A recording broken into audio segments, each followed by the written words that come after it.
Hello everyone, कैसे हो आप सब। आशा करता हूँ कि आप सभी लोग ठीक होंगे, घर पर होंगे और सुरक्षित होंगे। मैं आप सभी का अपने यूट्यूब चैनल ज्ञान अकेडमी में स्वागत करता हूँ। तो फ्रेंड्स, अब हम अपने नेक्स्ट टॉपिक की ओर चलते हैं। नेक्स्ट टॉपिक का नाम है हमारे काउंटिंग ऑफ सिमेट्रिक लाइंस। तो आइए इसे देखते हैं। फ्रेंड्स, हमारे नेक्स्ट टॉपिक का क्या नाम है? नेक्स्ट टॉपिक का नाम है काउंटिंग ऑफ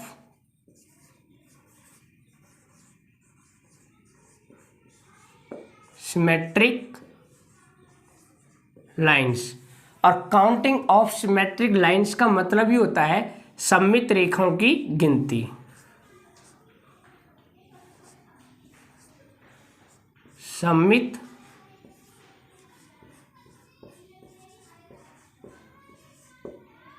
रेखाओं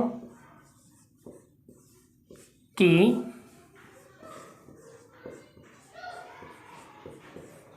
गिनती। सममित रेखाओं की गिनती। तो फ्रेंड्स, जब हम इस टॉपिक को पढ़ेंगे काउंटिंग ऑफ सिमेट्रिक लाइंस को, सममित रेखाओं की गिनती को, तो उससे पहले हमें ये पता होना चाहिए कि आखिर सममित रेखा मीन्स सिमेट्रिक जो लाइन है उसका मतलब होता क्या है। तो फ्रेंड्स, सिमेट्रिक लाइंस का मतलब होता है कि वो लाइन जो किसी भी डायग्राम को टू इक्वल पार्ट्स में डिवाइड कर दे, सिमेट्रिक लाइन कहलाती है। कहने से तात्पर्य एक ऐसी लाइन जो किसी भी डायग्राम को टू इक्वल पार्ट्स में डिवाइड कर दे, सिमेट्रिक लाइन हो जाएगी। तो फ्रेंड्स, मैं इसकी डेफिनेशन लिख देता हूँ ताकि आप सभी लोग आगे इसको रिवीजन भी कर सकें। सिमेट्रिक लाइंस,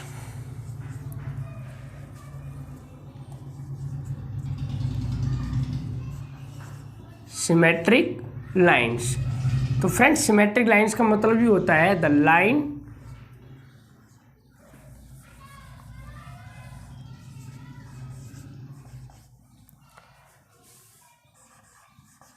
which divides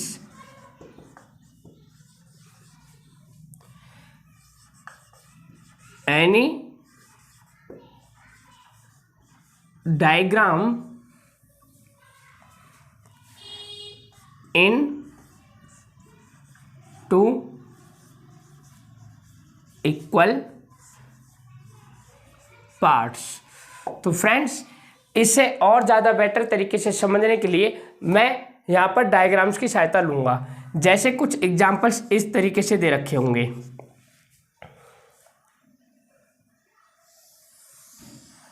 कि एक सर्कल है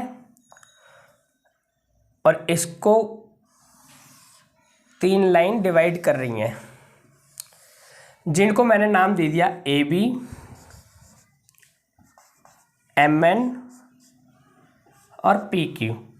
तो फ्रेंड्स, आपसे ये पूछेगा इस डायग्राम में कि आप इस डायग्राम में ये बताएं कि कितनी total number of symmetric lines हैं। फ्रेंड्स, इस डायग्राम में क्या पूछा जाएगा? ये पूछेगा कि इस डायग्राम में बताएं कि इस डायग्राम में कितनी total numbers of symmetric lines हैं। तो फ्रेंड्स, अगर हमें सिमेट्रिक लाइन का मतलब पता होगा, कहने से तात्पर्य सममित रेखा का मतलब पता होगा, तो हम बहुत ही इजी तरीके से विद इन अ सेकेंड के अंदर ये बता देंगे कि इसमें कितनी सिमेट्रिक लाइन है। मैं एक बार और बता देता हूँ कि सिमेट्रिक लाइन का मतलब ही होता है वो लाइन जो किसी भी डायग्राम को टू इक्वल पार्ट्स में डिवाइड कर दे, सिमेट्रिक लाइन कहलाती है। तो आप ही सब लोग बताएं, अगर हम इस डायग्राम में AB लाइन को देखें तो क्या ये लाइन जो है AB इस सर्कल को टू इक्वल पार्ट्स में डिवाइड कर रही है? नहीं।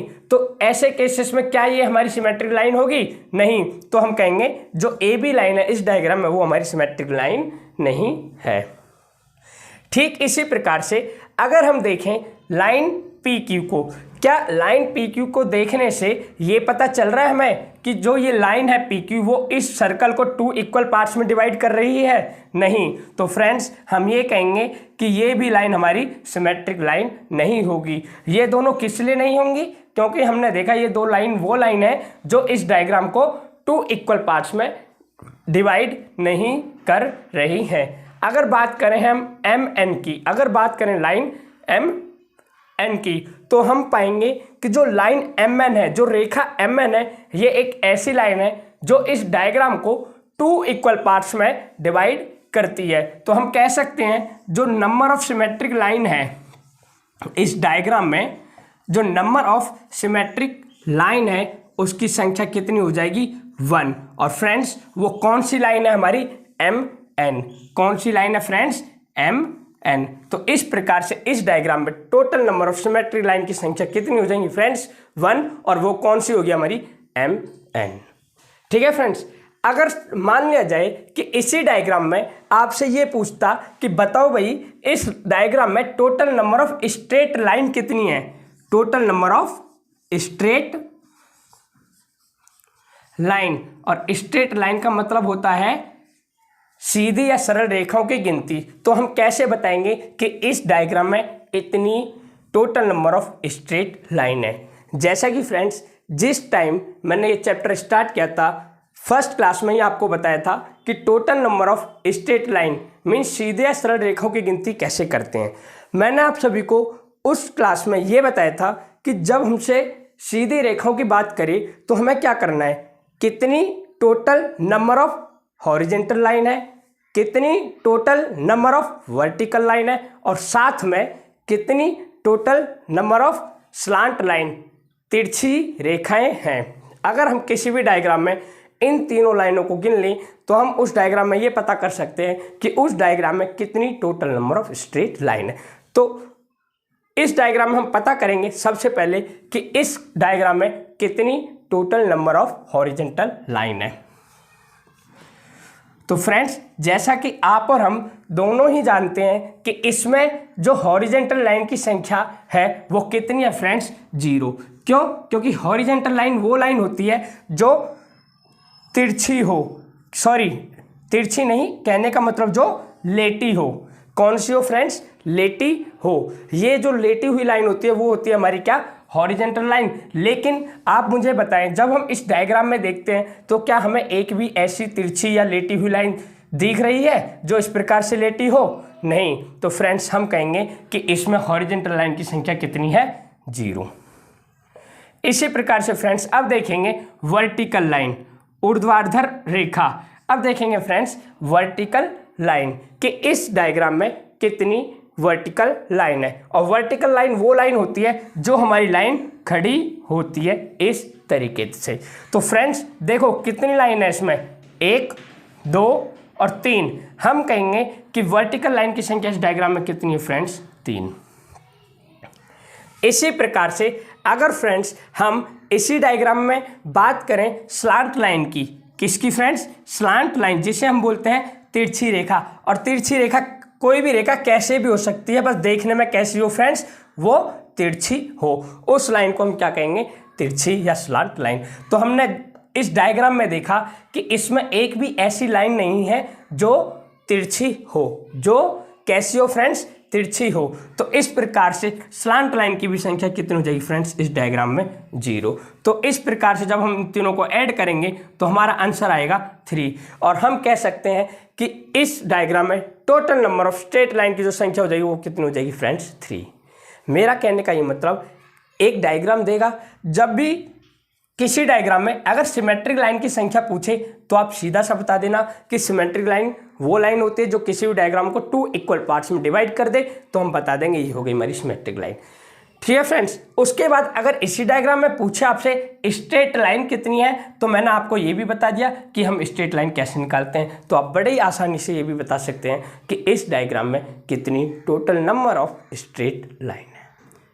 ठीक है फ्रेंड्स, मुझे नहीं लगता कि इस डायग्राम में या इसको समझने में आपको कहीं भी कोई दिक्कत होगी। तो चलो फ्रेंड्स अब हम चलते हैं अपने नेक्स्ट डायग्राम की ओर।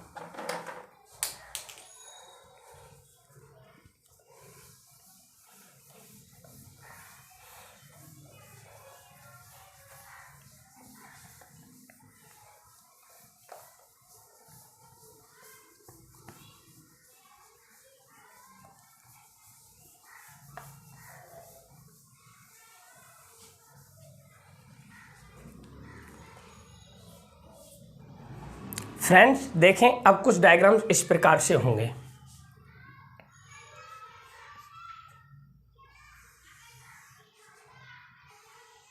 और आप मुझे इस डायग्राम में दोनों चीज़ें बताएं। एक तो ये बताएं कि इस डायग्राम में कितनी सिमेट्रिक लाइन है, और दूसरी ये बताएं कि इस डायग्राम में कितनी स्ट्रेट लाइन है।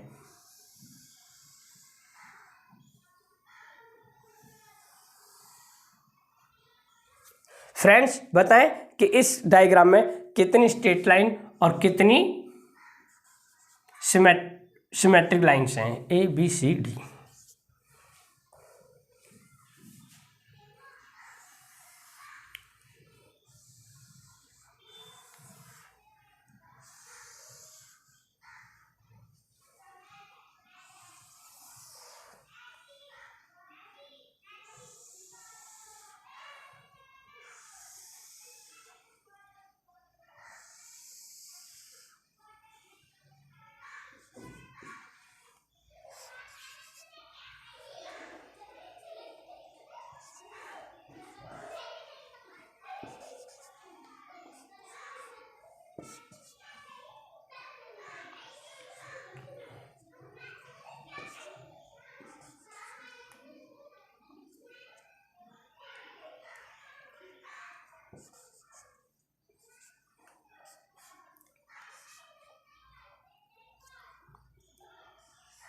फ्रेंड्स इस डायग्राम में भी बताएं कि कितनी टोटल नंबर ऑफ सिमेट्रिक और स्ट्रेट लाइन है।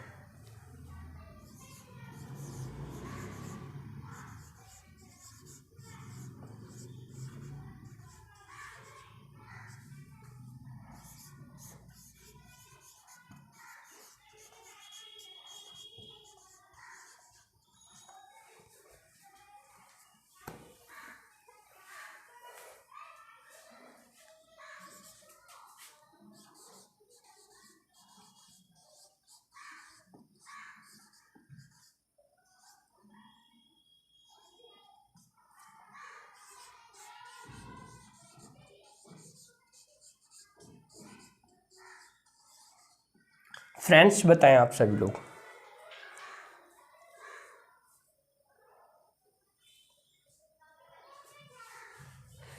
तो देखो फ्रेंड्स, अगर हम इस डायग्राम की बात करते हैं, फ्रेंड्स अगर हम इस डायग्राम की बात करते हैं तो इसमें हमें सबसे पहले क्या निकालना है, सिमेट्रिक लाइन। तो मैंने बताया सिमेट्रिक लाइन वो लाइन होती है जो किसी भी डायग्राम को 2 इक्वल पार्ट्स में डिवाइड कर देती है।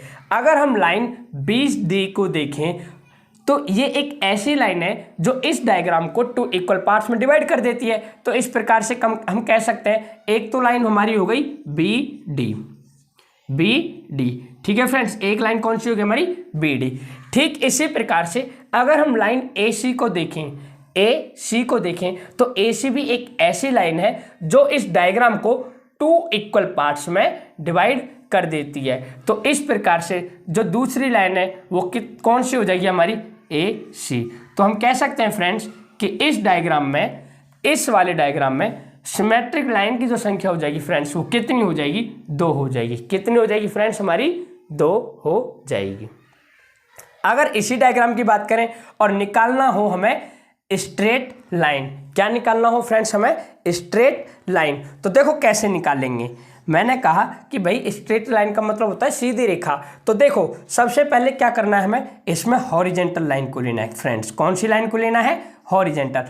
मैंने अभी पिछले डायग्राम में बताया था हॉरिजेंटल लाइन कहने से तात्पर्य क्षैतिज रेखा, और क्षैतिज रेखा कौन सी होती है, वो रेखा होती है जो लेटी हुई होती है, जो लेटी हुई होती है। तो देखो फ्रेंड्स इसमें ऐसी कितनी रेखाएं हैं, तो देखो फ्रेंड्स 1 और 1 2 ऐसी रेखाओं की गिनती कितनी है, ठीक 2। अब हम पता करेंगे कि इसमें कितनी वर्टिकल लाइन है। वर्टिकल लाइन का मतलब होता है ऊर्ध्वाधर रेखा, ऊर्ध्वाधर रेखा, और ऊर्ध्वाधर रेखा वो रेखा होती है जो खड़ी होती है नॉर्थ साउथ की तरह। तो देखो ऐसी कितनी रेखाएं हैं जो खड़ी हों, तो फ्रेंड्स 1 और 1 2, कितनी फ्रेंड्स 2। अब बात करते हैं हम स्लैंट लाइन की। किसकी फ्रेंड्स, स्लैंट लाइन की। स्लैंट लाइन का मतलब ये होता है तिरछी रेखा, जो तिरछी रेखा कैसे भी हो पर तिरछी हो। तो ऐसी 2 ही रेखा हैं BD और AC, BD और AC जो कि तिरछी रेखा है। तो हमने कर दिया 2। अब जब इन सभी को काउंट कर देंगे, जब इन सभी का सम कर देंगे तो हम पाएंगे कि ऐसी कितनी रेखाएं आ गई, 6। मीन्स स्ट्रेट लाइंस की संख्या कितनी हो जाएगी, 6। और मैं पहले भी बता चुका हूँ, अब भी बता रहा हूँ और कई बार रिपीट भी कर चुका हूँ। अगर हम किसी भी डायग्राम में हॉरिजेंटल लाइन कितनी है ये पता कर लें, साथ में वर्टिकल लाइन कितनी है ये पता कर लें, और फिर स्लांट लाइन कितनी है ये पता कर लें, तो उस डायग्राम में हम इस बात को पता कर लेते कि उस डायग्राम में कितनी total number of straight lines है। तो फ्रेंड्स ये डायग्राम हो गया हमारा कंप्लीट। अब बात करते हैं हम नेक्स्ट डायग्राम जो कि ये है। अगर फ्रेंड्स इस डायग्राम को देखते हैं तो मैंने कहा सबसे पहले पता करते हैं सिमेट्रिक लाइन। तो देखो अब मैं डायरेक्ट जल्दी से बता देता हूं, AB एक ऐसी रेखा है जो इस डायग्राम को 2 इक्वल पार्ट्स में कर रही है, 2 इक्वल पार्ट्स में डिवाइड कर रही है। तो हम कहेंगे एक तो हो गई हमारी AB। इसी प्रकार से फ्रेंड अगर आप ध्यान दे रहे होंगे, MN एक और ऐसी रेखा है जो इस डायग्राम को 2 इक्वल पार्ट्स में डिवाइड कर रही है। कौन सी फ्रेंड्स, MN। क्या अब कोई और ऐसी रेखा है जो इस डायग्राम को 2 इक्वल पार्ट्स में डिवाइड कर रही है, नहीं। तो हम कहेंगे सिमेट्रिक लाइन की जो रेखा हो जाएगी फ्रेंड्स इस डायग्राम में कितनी हो जाएगी, 2 हो जाएगी। कितनी हो जाएगी फ्रेंड्स, 2 हो जाएगी। अगर इसी डायग्राम में बात करते हैं हम किसकी फ्रेंड्स, स्ट्रेट लाइन की। किसकी, स्ट्रेट लाइन की। तो देखो मैंने क्या कहा था अभी, देखो पहले हॉरिजेंटल लाइन को गिन लो। हॉरिजेंटल लाइन जो लेटी हुई हो 1 2 3 4, तो हम कहेंगे इस प्रकार से इस डायग्राम में हॉरिजेंटल लाइन की संख्या कितनी आ गई फ्रेंड्स, हॉरिजेंटल लाइन की संख्या आ गई 4। अगर बात करें हम फ्रेंड्स किसकी, वर्टिकल की, तो देखो फ्रेंड्स वर्टिकल लाइन कितनी हो जाएंगी, 1 2 3। कितनी फ्रेंड्स, 1 2 3। कितनी हो जाएंगी फ्रेंड्स, 3।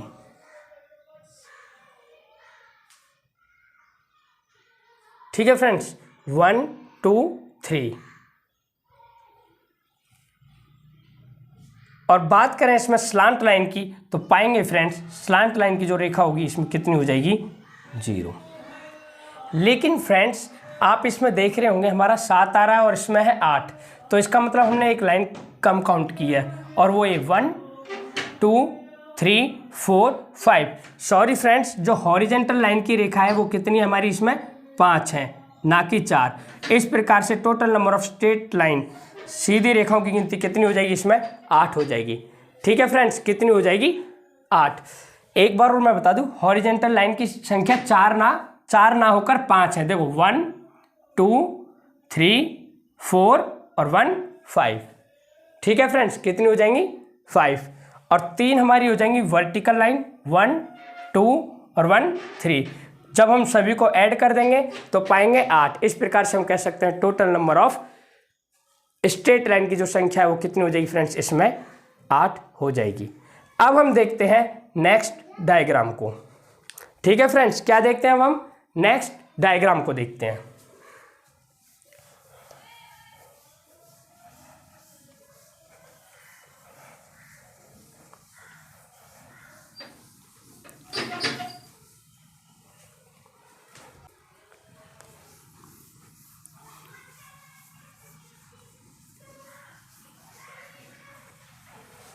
तो फ्रेंड्स नेक्स्ट डायग्राम है इस प्रकार से।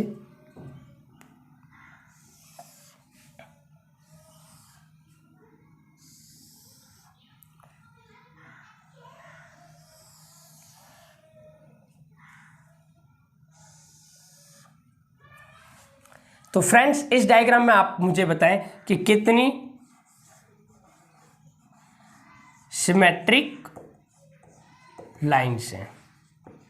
तो फ्रेंड्स जैसा कि हम देख पा रहे हैं इसमें सिर्फ एक ही सिमेट्रिक लाइन है, एक ही सिमेट्रिक लाइन है जो इस डायग्राम को 2 इक्वल पार्ट्स में डिवाइड कर रही है। इसलिए हम कहेंगे सिमेट्रिक लाइन की संख्या इस डायग्राम में कितनी हो जाएगी फ्रेंड्स, 1। और यही हमारा क्या हो जाएगा, आंसर हो जाएगा। Got it. तो फ्रेंड्स हमारा जो ये टॉपिक चल रहा था जिसका नाम था काउंटिंग ऑफ सिमेट्रिक लाइंस, यहीं पर समाप्त होता है। अब हम आगे इससे जो नेक्स्ट टॉपिक है काउंटिंग ऑफ सर्कल्स उसकी बात करते हैं।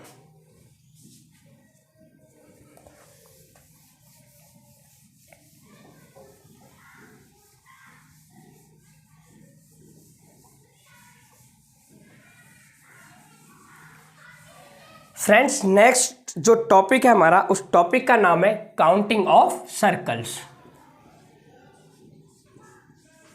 Counting of circles, counting of circles का मतलब ही होता है वर्गों की गिनती, वर्गों की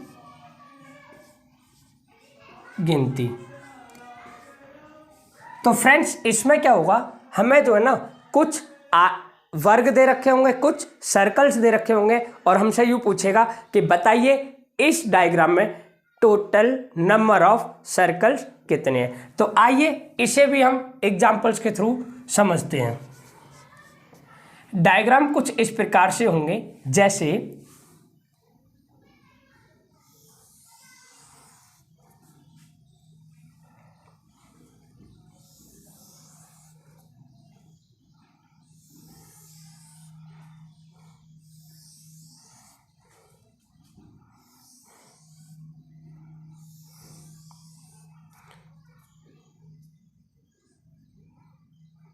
देखो फ्रेंड्स डायग्राम्स कुछ इस प्रकार से होंगे और हमसे ये पूछेगा कि बताओ इस डायग्राम में कितने नंबर ऑफ सर्कल्स हैं, मीन्स वर्गों की गिनती कि इसमें कितने टोटल वर्ग हैं। तो फ्रेंड्स देखो कैसे बताएंगे, जब भी इस प्रकार का डायग्राम हो तो हमें क्या करना है, वर्गों की गिनती जो करनी है ना वो हमें अंदर से बाहर की ओर जाते हुए करना है। मैंने क्या कहा, हम सबसे पहले जो वर्गों को गिनना शुरू करेंगे वो अंदर से करेंगे और अंदर से गिनते हुए बाहर की ओर जाएंगे। तो देखो कैसे, जैसे हम सबसे पहले अंदर के वर्ग को गिनेंगे तो हमने देखा 1, एक तो जो हमारा सर्कल है हो गया अंदर वाला। और हम क्या करें, अगर इनको और गिनना है ना, अगर आप जैसे गिन रहे हो तो वहाँ पे ना इसके सेंटर बना दो, क्योंकि जो क्वेश्चंस आएंगे ना वहाँ पे सेंटर बनानी होगा।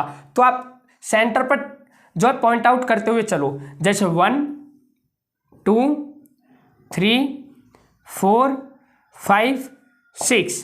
तो फ्रेंड्स मैंने क्या कहा, जब भी हमें सर्कल्स को काउंट करना है तो सर्कल्स को काउंट करने का सबसे आसान जो तरीका वो यही है कि इन्हें अंदर से बाहर की ओर गिनते हुए जाएं। जैसे हमने सबसे पहले गिना अंदर का 1, फिर 2 3 4 5 6। तो इस प्रकार से इस डायग्राम में टोटल नंबर ऑफ सर्कल्स की जो काउंटिंग हो जाएगी फ्रेंड्स वो कितनी हो जाएगी, 6। और यही हमारा क्या हो जाएगा, आंसर हो जाएगा।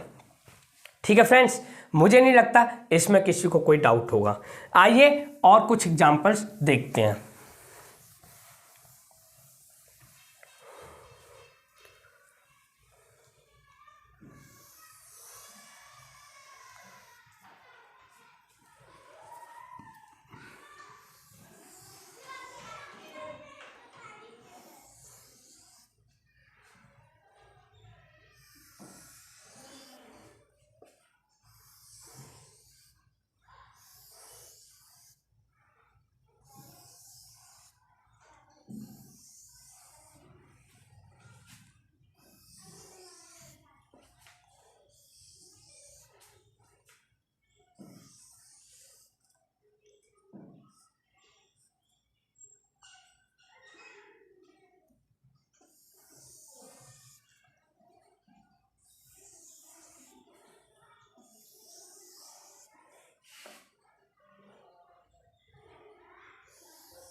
फ्रेंड्स अब जैसे कि ये है, अब आप मुझे सभी ये बताएं कि इस डायग्राम में कितने नंबर ऑफ सर्कल्स हैं। तो जैसा कि मैंने अभी आप सभी को बताया, जब भी हमें सर्कल काउंट करने के लिए कहे तो हमें अंदर से गिनते हुए बाहर की ओर जाना है। तो देखो कैसे गिनेंगे, 1, फिर 2 3 4 5 6 7 8, उसके बाद 9 10 11 12 13 14 15। तो फ्रेंड्स इस प्रकार से अगर आप गिनोगे तो बहुत ही जल्दी और आसानी से ये पता कर लोगे कि उस डायग्राम में कितने टोटल नंबर ऑफ सर्कल्स हैं। तो हमने पाया कि इस डायग्राम में कितने सर्कल्स हैं, 15, और यही हमारा क्या हो जाएगा फ्रेंड्स, आंसर हो जाएगा। तो ठीक है फ्रेंड्स, जैसा कि हमने ये जो टॉपिक था ये भी हमने ख़त्म कर लिया है।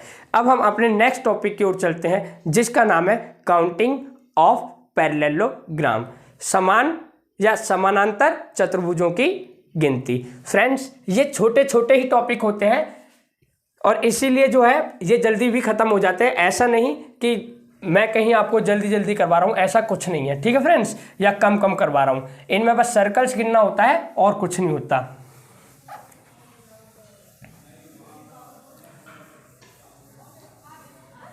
फ्रेंड्स, अब जो हमारा नेक्स्ट टॉपिक है उसका नाम है काउंटिंग ऑफ पैरेललोग्राम्स।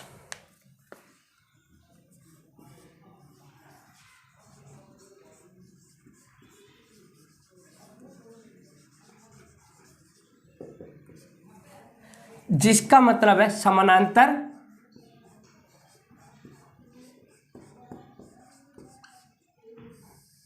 चतुर्भुजों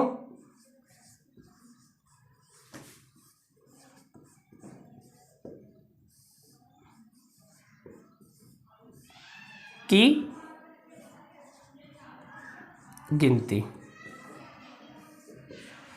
नेक्स्ट जो टॉपिक था वो क्या है हमारा, काउंटिंग ऑफ पैरेललोग्राम्स, समानांतर चतुर्भुजों की गिनती। आइए अब हम इसको समझते हैं कि कैसे हम समानांतर चतुर्भुजों को गिने। तो इसमें एग्जांपल्स कुछ इस प्रकार से होंगे।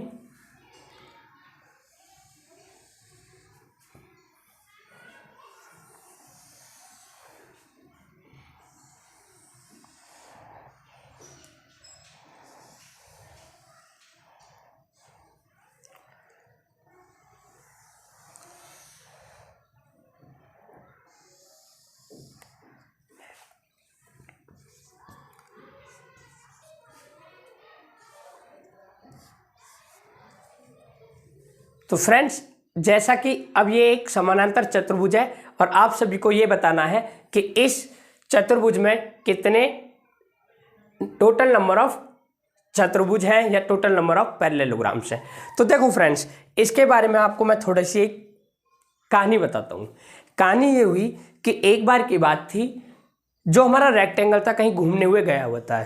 जहाँ पे वो घूमने हुए गया हुआ था, जहाँ पर वो घूमने गया था वहाँ पर क्या हुआ, भूकंप आ गया। और भूकंप आने की वजह से जो रेक्टेंगल था हमारा थोड़ा सा क्या हुआ, तिरछा हो गया। और तिरछा होते ही उसको हमने क्या नाम दे दिया, चतुर्भुज। जैसा कहते हैं ना, अगर कोई व्यक्ति कहीं जाए, उसके साथ कुछ हादसा हो जाए, कुछ हो जाए, तो हम उसको एक नया ही नाम दे देते हैं। ठीक इसी प्रकार से हमने भी क्या करा, जो रेक्टेंगल था तो देखा भाई घूमने गया, भूकंप आया, जिसकी वजह से इसका जो थोड़ा सा एंगल है क्या हुआ, टेढ़ा हो गया और हमने इसको नाम दे दिया चतुर्भुज। खैर, ये तो रही मजाक की बात। मेरा सिंपल सा समझाने का ये मोटिव था कि देखो, जो रेक्टेंगल्स होते हैं ठीक वही हमारे पैरेललोग्राम्स भी होते हैं। या हम ये कह सकते हैं, अगर आप इस डायग्राम को सही से देखोगे तो देखो ऐसा लग रहा है जैसे कि ये क्या है, अपने आप में एक रेक्टेंगल है। ये क्या है, अपने आप में एक रेक्टेंगल है। ठीक इसी प्रकार से अगर हम इस पूरे को देखते हैं, इस वाले को, तो देखो ये भी क्या है, एक रेक्टेंगल है। तो मेरा कहने का तात्पर्य ये है कि जिस तरीके से हमने पिछली बार रेक्टेंगल्स को काउंट करते टाइम जो नियम और कानून उसमें लगाए थे, ठीक वही सभी नियम और कानून इसमें भी लगेंगे। तो देखो, अगर इसको ध्यान से देखा जाए तो हम पाएंगे ये एक ऐसा डायग्राम है जो कि मैंने आप सभी को रेक्टेंगल में भी बताया था। कंसेप्ट नंबर 2, रेक्टेंगल का जो कंसेप्ट 2 था उसमें बताया था कि एक रेक्टेंगल टाइप का डायग्राम है या फिर हम कह सकते हैं स्क्वायर टाइप का डायग्राम, जिसमें क्या है, एक प्लस का साइन है और उसमें हमारे कितने रेक्टेंगल्स हुआ करते थे, 9। तो वही फॉर्मूला यहाँ पर लगेगा। तो हम क्या करेंगे, जब भी पैरेललोग्राम्स को काउंट करने के लिए कहे तो हम सेम जो रूल हमने रेक्टेंगल्स को काउंट करने में लगाए थे वही सेम रूल्स इस पर भी लागू होंगे। तो हम क्या करेंगे, इन्हें नंबर दे देंगे। तो हम क्या करेंगे फ्रेंड्स, इन्हें नंबर दे देंगे 1 2। इसी प्रकार से इधर 1 2, 1 और 2 कितना होता है फ्रेंड्स 3। इसी प्रकार से 1 और 2 इधर कितना होगा फ्रेंड्स 3। जो आया उसको फ्रेंड्स एक दूसरे से क्या कर देंगे हम मल्टीप्लाई, 3 इंटू 3, 3 इंटू 3 आ गया 9। और यही हमारा क्या होगा friends total number of parallelograms, total number of parallelograms. तो फ्रेंड्स सभी लोग जल्दी से उतारें इसे।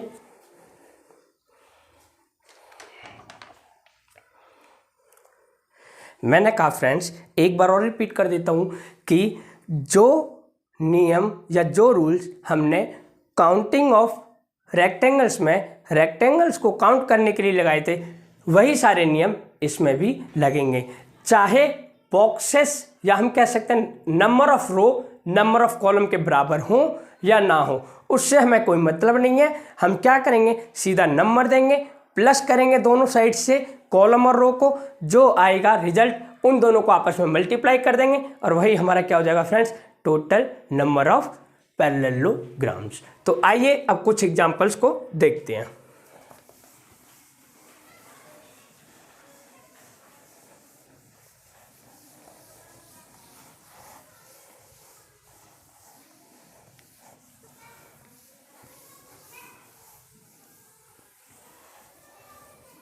तो फ्रेंड्स इस देखो आप ध्यान दें और बताएं मुझे कि कितने पैरेललोग्राम्स हैं इन डायग्राम्स में। अब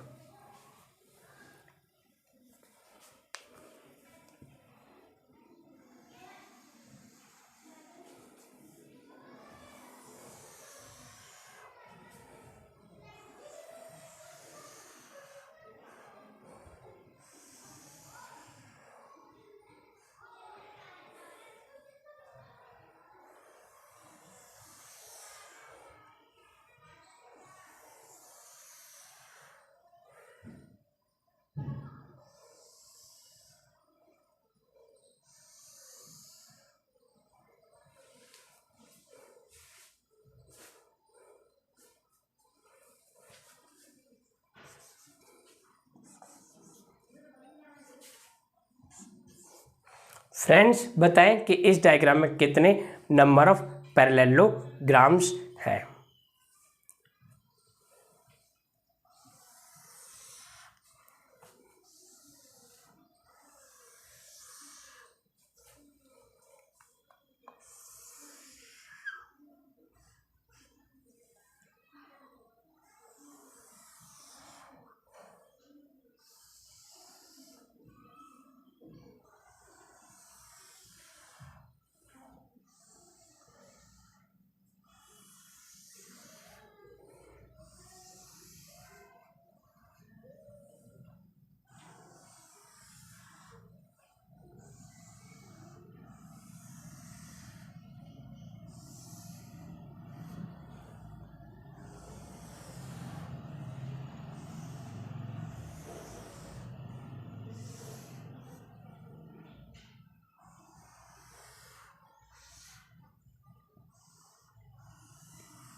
फ्रेंड्स बताएं कि इन दोनों डायग्राम्स में कितने टोटल नंबर ऑफ पैरेललोग्राम्स हैं।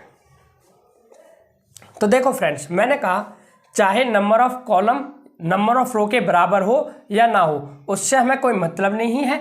हम क्या करेंगे जब समानांतर चतुर्भुज हमें ज्ञात करना हो तो जो फॉर्मूला हमने रेक्टेंगल्स को निकालने में लगाया था वही फॉर्मूला हम इसमें भी लगाएंगे। तो क्या करेंगे सीधा नंबर देंगे 1 2 3, बॉक्स को नंबर देंगे, नंबर देने के बाद इनको क्या करेंगे ऐड कर देंगे, आ गया 6। इसी प्रकार से 1 2 3 नंबर देने के बाद इनको क्या कर देंगे, आपस में ऐड कर देंगे, तो 3 2 5 और 1 6 आ गया, इधर से भी 6। जो रिजल्ट आया इन दोनों को आपस में हम क्या करेंगे फ्रेंड्स, मल्टीप्लाई कर देंगे। और इस प्रकार से हम कह सकते हैं कि इस डायग्राम में टोटल नंबर ऑफ पैरेललोग्राम्स की जो संख्या हो जाएगी फ्रेंड्स कितनी हो जाएगी, 36 हो जाएगी। ठीक है फ्रेंड्स, आइए अब इस डायग्राम को देखते हैं। फ्रेंड्स मैंने इस टाइप के कई डायग्राम्स पीछे भी करवाए हैं, और मैं हर बार एक ही बात बोलता हूँ कि जब भी आपको ऐसी कोई आकृति दिखे जिसमें जैसी आकृति बाहर हो वैसे ही आकृति का फॉर्मेशन सेम अंदर भी हो, तो उस डायग्राम को करने का जो इजी वे है वो ये है कि आप अंदर से सॉल्व करते हुए उस डायग्राम को बाहर की ओर जाएं। तो देखो हम क्या देखेंगे, हमने देखा QRST, तो हम क्या करेंगे, सबसे पहले अंदर के डायग्राम को लेंगे QRST। मैं इस डायग्राम को और ज़्यादा बेटर तरीके से समझने के लिए बाहर निकाल लेता हूँ। जैसे कि ये है, ये डायग्राम कुछ इस प्रकार से फ्रेंड्स, QRST। ठीक है फ्रेंड्स, ये डायग्राम कुछ इस प्रकार से है फ्रेंड्स, ऊपर का आपको नहीं दिख रहा है, तो ऐसा करता हूं मैं इस डायग्राम को मिटा देता हूं।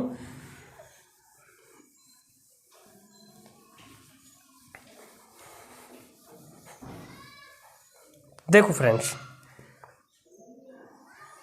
जो इस डायग्राम में अंदर का डायग्राम है जिसका नाम है QRST, वो डायग्राम कुछ इस प्रकार से है।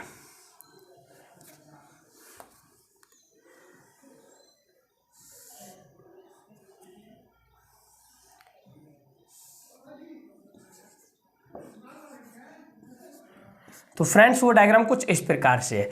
जब हम इस डायग्राम को देखेंगे तो हम पाएंगे कि जो है,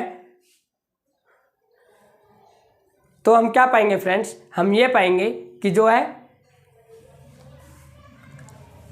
इस डायग्राम में जब नंबर देंगे, नंबर देने के बाद इनको ऐड कर देंगे, इसी प्रकार से 1 2 दोनों को ऐड कर देंगे, आ गया फ्रेंड्स इधर भी 3 और 3 3 जा 9। तो मेरा कहने का मतलब ये है, जब हम इस डायग्राम को देखेंगे अंदर वाले को और इसमें देखने के बाद जब पाएंगे तो QRST, इस डायग्राम में हमारे टोटल नंबर ऑफ पैरेललोग्राम की जो संख्या आएगी फ्रेंड्स वो कितनी आएगी, 9 आएगी। कितनी आएगी फ्रेंड्स, 9 आएगी।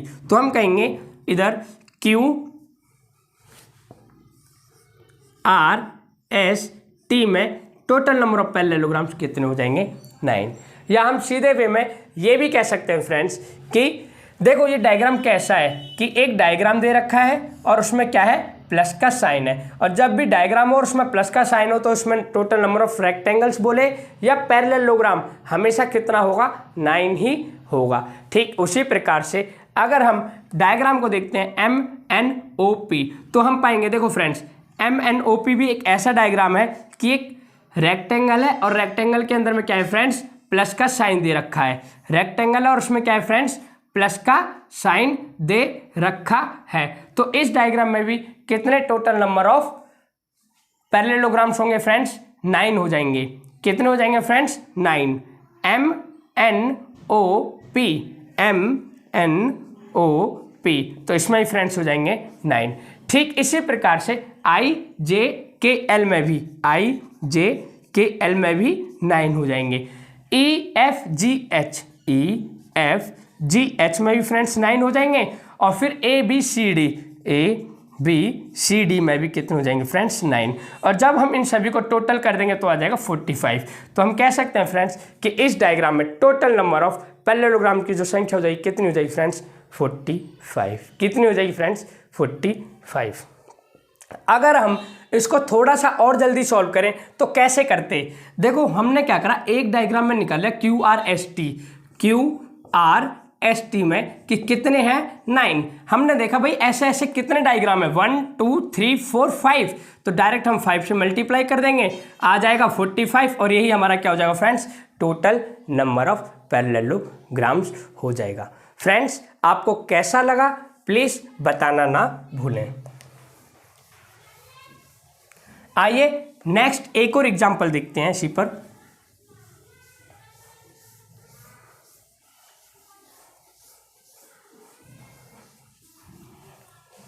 तो देखो फ्रेंड्स एग्जाम्पल कुछ इस प्रकार है कि हमें क्या है, एक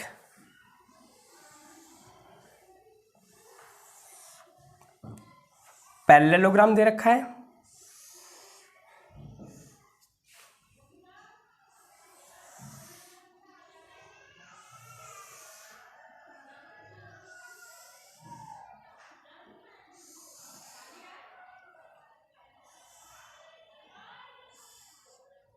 तो फ्रेंड्स डायग्राम कुछ इस प्रकार का है। अब इसमें पूछेगा कि बताइए कितने टोटल नंबर ऑफ पैरेललोग्राम्स हैं। तो देखो फ्रेंड्स, अगर हम इस डायग्राम को देखेंगे तो सबसे पहले हम क्या करेंगे, ए बी सी डी, जो पैरेललोग्राम बड़ा वाला है ए बी सी डी, इसमें निकालेंगे कि कितने पैरेललोग्राम्स हैं। तो कैसे करना है, वही सेम फॉर्मेट, नंबर दे दो 1 2 3, 3 2 5 और 1 6, आ गया इधर से 6। इसी प्रकार से इधर number 1 2 3, 3 2 5 plus 1 is equal to 6। अब जो आया उन दोनों को आपस में क्या कर देंगे फ्रेंड्स, मल्टीप्लाई कर देंगे। 6 इंटू 6, इस प्रकार से आ गया 36। तो हम कह सकते हैं ए बी सी डी, जो ये डायग्राम दे रखा है बड़ा वाला, इसमें हमारे टोटल नंबर ऑफ पैरेललोग्राम्स की जो काउंटिंग हो जाएगी वो कितनी हो जाएगी फ्रेंड्स, 36 हो जाएगी। अगर हम बात करते हैं एम एन ओ पी की, किसकी friends, M N O P की, तो हम क्या देखेंगे कि जो ये एक डायग्राम है ना, ये भी सेम ऐसा ही है जैसा कि बड़ा वाला डायग्राम है। तो इसमें जब पता करेंगे तो कैसे पता करेंगे कि कितने हैं, तो नंबर देंगे फ्रेंड्स 1 2, दोनों को ऐड करेंगे तो 3 आ गया। इसी प्रकार से 1 2, दोनों को ऐड करेंगे तो इधर भी आ जाएगा फ्रेंड्स कितना, 3, और 3 3 जा कितना हो जाएगा friends, 9। 3 into 3 is equal to 9, और जब ऐड कर देंगे तो आ गया 45। लेकिन ध्यान दें friends, A B C D में जब हमने पैरेललोग्राम को गिना तो इस डायग्राम में जो ये एम एन ओ पी बड़ा वाला पैरेललोग्राम है, इसकी काउंटिंग हो चुकी है। लेकिन फिर जब हमने एम एन ओ पी को भी काउंट किया तो इसमें भी जो ये बड़ा वाला diagram M N O P parallelogram है, इसकी भी काउंटिंग हो चुकी है। तो मेरा कहने का ये मतलब, जो एम एन ओ पी है, एक तो हमने बड़े वाले में गिन लिया, ए बी सी डी में काउंट कर लिया, और एक तब इसकी काउंटिंग कर ली जब हमने एम एन ओ पी ये छोटे वाला डायग्राम निकाला। तो हम कह सकते हैं जो एम एन ओ पी वाला जो पैरेललोग्राम है उसकी काउंटिंग हम 2 बार कर चुके हैं, इसलिए इसमें से 1 बार माइनस कर देंगे, और जो आएगा वही हमारा क्या हो जाएगा friends, total number of parallelograms हो जाएगा। ठीक है फ्रेंड्स, तो आप बताइए कि आपको ये सब कैसा लग रहा है। ऐसा करो, आप जल्दी से इसे उतारें ताकि हम अपने नेक्स्ट टॉपिक, जो कि इस क्लास का लास्ट टॉपिक भी है इस चैप्टर का, उसको जल्दी से समाप्त करें।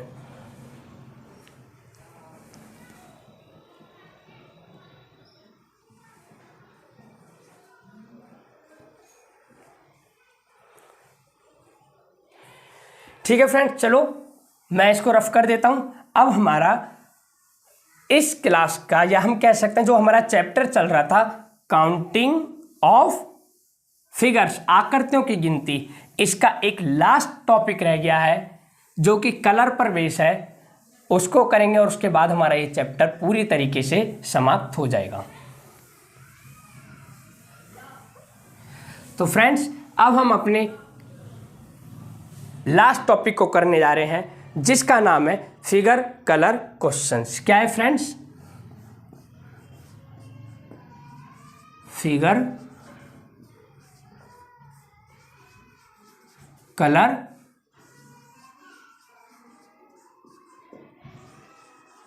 क्वेश्चंस।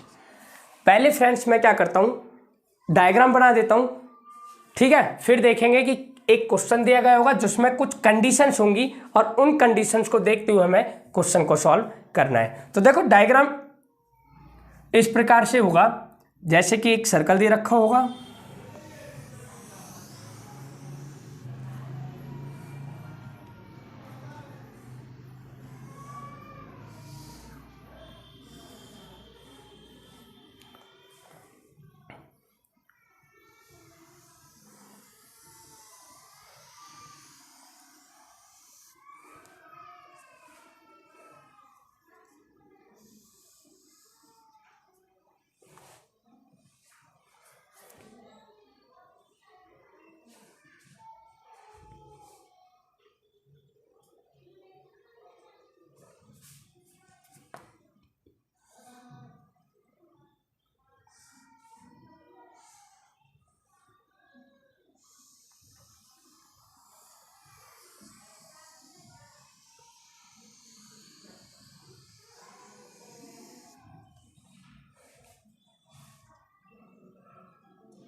देखो फ्रेंड्स, जो क्वेश्चन होगा, क्वेश्चन का जो डायग्राम होगा वो कुछ इस प्रकार से होगा, और जो कंडीशंस होंगी क्वेश्चंस में वो देखो मैं लिखने जा रहा हूं यहां पर कि देखना क्वेश्चन क्या होगा। क्वेश्चन इस प्रकार से होगा,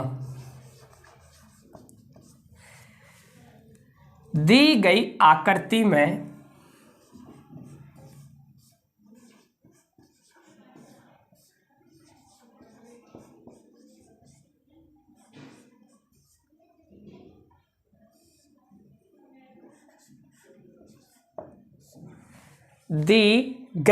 आकृति में न्यूनतम कितने रंगों का प्रयोग किया जाए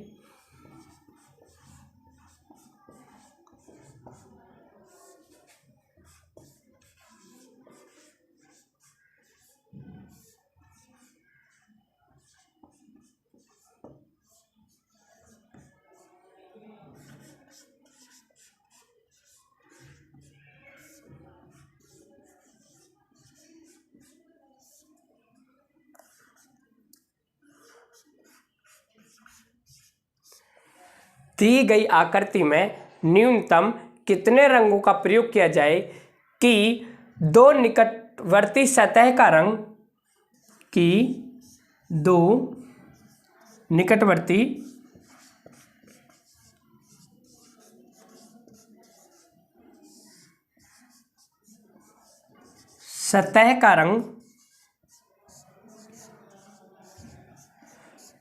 फ्रेंड्स कि दो निकटवर्ती सतह का रंग एक जैसा ना हो।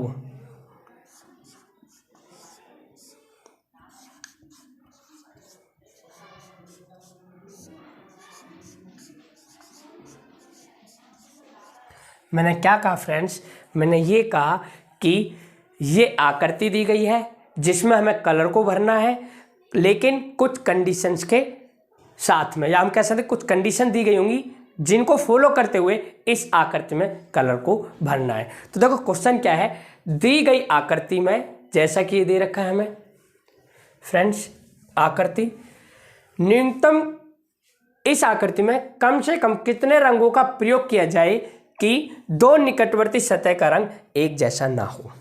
तो फ्रेंड्स थोड़ा सा ध्यान दें इस क्वेश्चन पे कि इस क्वेश्चन को हम कैसे करेंगे। देखो सबसे पहले इसका मैं आपको बता दूं कि जब भी इस प्रकार का डायग्राम हो और हमसे रंगों को भरने की बात की जाए, या किसी भी प्रकार का डायग्राम क्यों ना हो और हमसे रंगों को भरने की बात की जाए, तो उसमें सबसे पहला जो बेसिक रूल है ये ध्यान रखें कि उसमें कलरों को भरना है तो कहाँ से, अंदर से बाहर की ओर जाते हुए हमें कलरों को भरना है। जब भी मैंने कहा कोई भी किसी प्रकार की कैसी भी आकृति क्यों ना दी गई हो और हमसे कलरों को भरने के लिए कहा जाए, तो उसमें हमें कलर भरने के लिए जो सबसे बेसिक रूल यूज करना है, वो सबसे पहला रूल यही है कि इनको भरने के लिए अंदर से जाते हुए बाहर की ओर भरना है। कहने का मतलब अंदर से हम कलर भरेंगे, पहला कलर जो भी भरें और भरते हुए उनको फिर बाहर की ओर जाना है, पहली कंडीशन।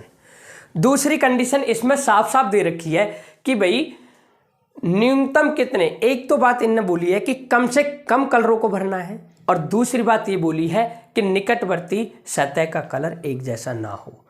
इसने क्या कहा है, देखो भाई एक तो कम से कम कलरों को भरना है, ऊपर से किसी भी दो सतह का रंग एक जैसा ना हो, लेकिन इसने ये तो नहीं कहा ना कि हम कलर को रिपीट नहीं कर सकते। मेरा तात्पर्य कलर को तो हम रिपीट कर सकते हैं। मैंने क्या कहा कि भाई इसने तो दो ही कंडीशन दी हैं, एक तो ये कि भाई न्यूनतम रंगों को भरना है, कम से कम रंगों को भरना है, और दूसरा बोला है इसने कि भाई निकटवर्ती सतह का रंग एक जैसा नहीं होना चाहिए। ठीक है नहीं होगा, लेकिन ये तो नहीं कहा ना क्वेश्चन में कि हम कलर को रिपीट नहीं कर सकते, इसलिए हम क्या करेंगे फ्रेंड्स, कलर को रिपीट करेंगे ताकि कम से कम कलरों को भरा जाए। या फिर हम ये भी कह सकते हैं कि एक मैथ का फॉर्मूला है, जब भी कम से कम या न्यूनतम की बात करें ना, तो वहाँ पे क्या करते हैं, हम उन चीज़ों को रिपीट कर देते हैं। तो आइए फ्रेंड्स टाइम को वेस्ट ना करते हुए इसको हम भरते हैं। तो मैंने क्या कहा, सबसे पहले देखो कलर हमें कुछ भी ले लेना है, हमें अंदर से भरते हुए बाहर की ओर जाना है। तो मान लिया जाए मैंने यहाँ पे ले लिया रेड कलर। फ्रेंड्स कौन सा ले लिया, रेड। कोई दिक्कत तो नहीं फ्रेंड्स, नहीं। अब मैंने यहाँ पे ले लिया कौन सा फ्रेंड, यहाँ पे ले लिया मैंने ब्लैक कलर या ग्रीन कलर, जो भी ले लो, रेड एंड ब्लैक ले लिया। ठीक है फ्रेंड्स, कोई दिक्कत तो नहीं। मैंने यहाँ पे ले लिया रेड कलर और यहाँ पे ले लिया ब्लैक कलर। ठीक है फ्रेंड्स, कोई दिक्कत नहीं। और अब मैं यहाँ पे ले लेता हूँ ग्रीन कलर। कौन सा फ्रेंड्स? Green colour. तो देखो ये 3 कलर लिए हैं मैंने, अपनी तरफ से लिए हैं। और देखो तीनों कलरों का नाम अलग है, किसी भी सतह के आसपास नहीं है, तो इस प्रकार से हम कह सकते हैं नहीं है। तो देखो अब कैसे भरना है। मैंने ले लिया यहाँ पे रेड, यहाँ पे ब्लैक और यहाँ पे ग्रीन। तो मेरी बात सुनना ढंग से और ध्यान से, ये कि जब मैंने यहाँ पे ये कलर्स लिए हैं तो ध्यान से देखना फ्रेंड्स कि यहाँ पे क्या है, रेड और यहाँ पे ब्लैक। तो ध्यान से देखना, जो ये लाइन आ रही है, अगर मैं यहाँ पे रेड कलर लेता हूँ, अगर मैं यहाँ पर रेड कलर लेता हूँ तो देखो ये वाली जो सतह इससे मैच हो जाएगी। और अगर यदि मैं यहाँ पर ब्लैक कलर लेता हूँ इस वाले पोर्शन में, तो भी ये क्या है, 2 निकटवर्ती सतह का कलर एक जैसा हो जाएगा। तो क्या मैं यहाँ पे ग्रीन ले सकता हूँ या नहीं? ले सकता हूँ। क्यों? क्योंकि भाई इसका दायरा है तो यहीं तक है, जो ये वाला इसमें जो कलर आएगा उसका दायरा सिर्फ इस बॉन्ड तक है। और इस बॉन्ड में रेड एंड ब्लैक आ रहे हैं, तो मैं यहाँ पे रेड एंड ब्लैक नहीं ले सकता, इसलिए अपनी तरफ से फिर मुझे क्या, एक ही बचेगा जो ग्रीन, और इसलिए मैंने यहाँ पर कौन सा ले लिया फ्रेंड्स? ग्रीन कलर ले लिया। ठीक है, अब बात करते हैं इस वाले पोर्शन की। तो फ्रेंड्स देखो, अगर इस वाले पोर्शन को हम देखते हैं तो यहाँ पे देखो एक तो रेड कलर आ रहा है और एक आ रहा है ग्रीन कलर। अगर मैं यहाँ पर रेड लेता हूँ तो देखो 2 सतह का रंग एक जैसा हो जाएगा। अगर यहाँ पे मैं ग्रीन लेता हूँ तो 2 सतह का कलर एक जैसा हो जाएगा। तो मेरे पास कौन सा कलर बचा जो मैं इस पोर्शन में ले सकता हूँ? वो बचा मेरे पास ब्लैक। इसी प्रकार से फ्रेंड्स अगर मैं इस पोर्शन की बात करता हूं तो देखो, अगर इस पोर्शन में मैं लेता हूं ब्लैक तो 2 सतह का कलर एक जैसा हो जाएगा, और लेता हूं ग्रीन तो भी 2 सतह का कलर एक जैसा हो जाएगा। तो अब मेरे पास एक ही ऑप्शन बचा, वो है रेड। तो मैं यहां पर ले लूंगा रेड। तो फ्रेंड्स देखो, पहले अंदर का भर लिया, अब उसके बाहर वाले का भर लिया। ठीक है फ्रेंड्स, अब मैं बात करता हूं किनकी? इन वाले पोर्शंस की जो बचे हैं। तो देखो फ्रेंड्स, अगर मैं इस पोर्शन की बात करूं तो देखो, ना तो मैं यहाँ पे ग्रीन ले सकता हूं, अगर ग्रीन लूंगा तो देखो मैच हो जाएगा 2 सतह का कलर। अगर यहाँ मैं ब्लैक लेता हूं तो भी क्या होगा फ्रेंड्स? ये मैच कर जाएगा 2 सतह से। तो मेरे पास एक ही कलर बचा और वो है कौन सा फ्रेंड्स? रेड। तो मैं यहाँ पे रेड ले सकता हूँ। ठीक इसी प्रकार से फ्रेंड्स अगर मैं इस वाले पोर्शन की बात करता हूं तो देखो यहाँ पे ग्रीन है, अगर मैं यहाँ पे ग्रीन लूंगा तो देखो ये दोनों आपस में मैच हो जाएंगे, मींस 2 सतह का कलर एक जैसा हो जाएगा। अगर इसी प्रकार से मैं यहाँ पर लेता हूँ रेड तो भी 2 सतह का कलर एक जैसा हो जाएगा। तो मेरे पास बचा ब्लैक। तो मेरा कहने का मतलब यहाँ पे क्या ले सकता हूँ मैं? ब्लैक। ठीक इसी प्रकार से अगर मैं यहाँ पे लेता हूँ ब्लैक तो भी ये मैच कर जाएगा, रेड तो भी मैच कर जाएगा, 2 सतह का कलर एक जैसा। तो मेरे पास रेड ब्लैक को छोड़ के एक ही ऑप्शन बचता है, वो है ग्रीन। तो फ्रेंड्स मैं यहाँ पे क्या ले सकता हूँ? ग्रीन। तो इस प्रकार से हमने देखा कि हमारा जो डायग्राम था फ्रेंड्स वो पूरा भर चुका है। और देखा जाए तो इसमें कम से कम कितने रंगों का प्रयोग हुआ है फ्रेंड्स? सिर्फ 3। तो हम कहेंगे कि ऐसे 3 कलरों की आवश्यकता होगी जिससे कि हम इस पूरे डायग्राम को भर देंगे, और यही हमारा क्या हो जाएगा? आंसर भी हो जाएगा। ठीक है फ्रेंड्स, तो आशा करता हूं कि आप सभी लोगों को ये भी बहुत अच्छे से समझ में आया होगा। तो आज हम इस क्लास को यहीं पर ख़त्म करते हैं, और हमारा जो टॉपिक था ये काउंटिंग ऑफ फिगर पूरी तरीके से फ्रेंड्स यहीं पर समाप्त हो गया है। अगर आपको कोई भी दिक्कत हो, कोई प्रॉब्लम हो या कुछ समझ में नहीं आया हो तो प्लीज़ आप हमें कमेंट करें, और साथ में फ्रेंड्स इस चैनल को ज़्यादा से ज़्यादा लाइक करें, शेयर करें और सब्सक्राइब करें। और एक और बात, अब मैं लेकर आने वाला हूँ इसी चैप्टर के प्रैक्टिस सेट। मेरा एक ही कंसेप्ट रहेगा। सबसे पहले मैं क्या करूँगा, उस चैप्टर को पूरा ख़त्म करूँगा, बिल्कुल बेसिक टू एडवांस, और उसके बाद 1 से 2 क्लास क्वेश्चन के ऊपर डिपेंड करेगा कि कितनी क्लासेस बनेंगी प्रैक्टिस सेट की। मैं साथ के साथ में प्रैक्टिस सेट करवाऊंगा। तो फ्रेंड्स इसीलिए मेरे को थोड़ा सा मोटिवेट करने के लिए आप भी मेरा सहयोग करें चैनल को लाइक करें, शेयर करें और सब्सक्राइब करें ज़्यादा से ज़्यादा। और हाँ, आज तो मैंने ये चैप्टर पूरा ख़त्म करवा दिया है। अब मैं जो नेक्स्ट क्लास आएगी वो मेरी इसी पर बेस सिर्फ प्रैक्टिस सेट पर होगी, 1 से 2 क्लास। फिर उसके बाद मैं नेक्स्ट चैप्टर को स्टार्ट करूँगा। और आप मेरी YouTube चैनल पर जाना, उसमें दूसरी प्लेलिस्ट मिलेगी जिसमें कि इनके चैप्टर वाइज प्रैक्टिस सेट आएंगे, और प्लीज़ उन्हें भी देखना ना भूलें। धन्यवाद, थैंक यू।